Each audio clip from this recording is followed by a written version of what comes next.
Wars are fought for the same reason why vampires exist.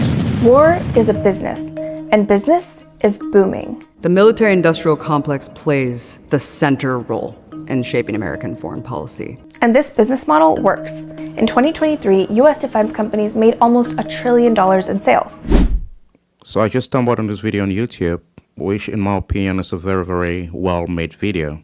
Actually, it is a very short documentary movie by Al Jazeera, and it's titled How 5 Companies Are Keeping the World at War. Let's get some highlights. Take a listen.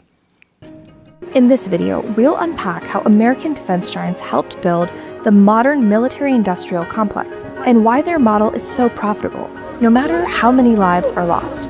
Today, just 5 US companies dominate the entire global defense industry: Lockheed Martin, Raytheon, Boeing, Northrop Grumman, and General Dynamics. Well, the United States is the global arms supplier. The US supplies almost 50% of all the weapons on the planet.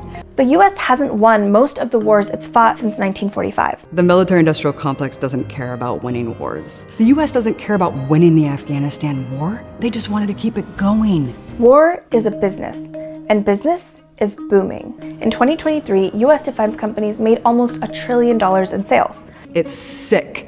The blood is on our hands, and they profit off every bullet and every bomb that's dropped on those babies. There always needs to be another threat on the horizon. It's all just a big game, isn't it? And the joke's on us. So like I said before, I believe it's a very good video. I think the journalism was perfect. They did their research, they did their homework, and I believe, this is the best they could offer. And so summarily, it is a wonderfully made video. However, I do believe they got something wrong, just like so many people around the world. You see, you go on social media, X, YouTube, Facebook, whatever, and whenever the topic of war is mentioned, you see a lot of people coming up with the same ideas held in this video, which is basically the idea that wars are orchestrated and fought for money, be it by governments or bankers or whatever. And that's basically the idea that's being passed down in this well-made video. And like I said before, this might sound very fancy and intelligent, but it's very far from the truth. In effect, I used to hold the same beliefs. I remember back in my university days, long time ago, when friends and I found pleasure in analyzing global politics, and we would hold the same ideas and with the necessary facts to back them up. However, and that's a very big however, I have since had a change of opinion. I have since had a change of mind. And I have since had a change of heart regarding wars around the world. As I no longer believe that wars are fought for money. No, they're not. Wars are not fought for money. And the reason why it cannot be the case that wars are fought for money is shockingly very simple. And it boils down to the fact that when you dig deep enough, you realize that the same systems responsible for the production and distribution of these weapons are the very same systems responsible for the production or the creation and distribution of money.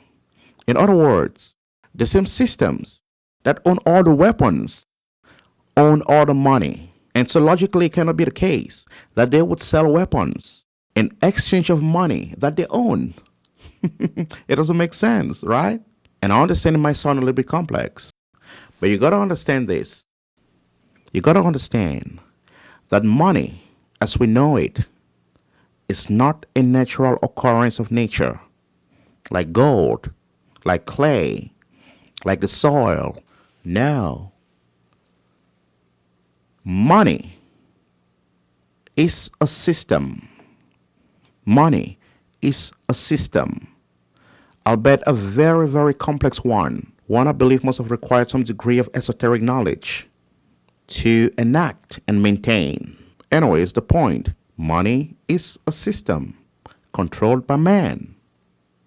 And once you understand that the same systems responsible for money are responsible for these weapons, then logically you understand that wars cannot be fought for money. It's that simple. I could go a little bit deeper, but I believe it's clear enough to be understood at this point. And so you ask the question, if wars are not fought for money, then what are they fought for? And there are two answers to this question. You got a simple version and a very, very complex version. And for the simple version, wars are fought for the same reason why vampires exist. And hold on, if you're going to tell me, well, vampires are not real, okay, fine. Then I would say wars are fought for the same reason why energy vampires exist. At least we all know that's the thing. It boils down to energy. And that's the most I'm going to say.